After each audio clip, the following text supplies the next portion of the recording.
Bismillahirrahmanirrahim. Agjërimi i muajit Ramazan ka shpërblime të mëdha te Zoti xhelle xhelalu. Dhe agjërimi ka veçori shumë të mëdha për besimtarin. Sot inshallahu taala në këtë video do t'i cekim dy nga veçoritë dhe mirësitë shumë të mëdha që i ka agjërimi.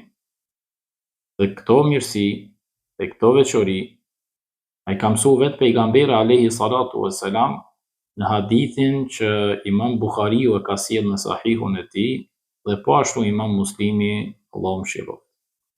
Ka tregu pejgamberi alayhi salatu wassalam se për agjërusin ka dy gëzime.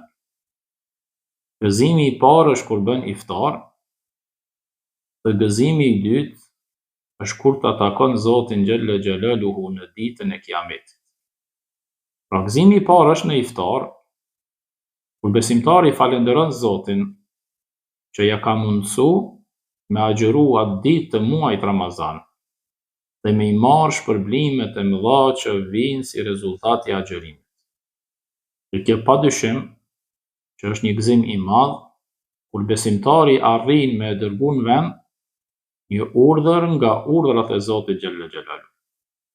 Dhe gëzimi i dytë, i cili ndërlidhet me botën tjetër, është kur ne do të dalmi para Zotit për dhënë llogari, dhe besimtari kur sheh shpërblimet e mëdha të pakufishme që Zoti i adhuron për shkak agjërimit të tij që ka bë, do të gëzohet pa mas. Nga se agjërimi është një adhurim që shpërblehet tek Zoti pa llogari.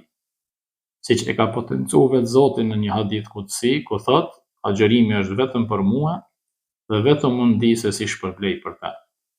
Dhe për këtë besimtari gëzohet në ditën e Kiametit kur do të del para Zotit dhe t'i sheh shpërblimet e mëdha që i adhuron Zoti si rezultat i agjërimit të tij, padyshim që gëzimi i tij do të jetë shumë i madh.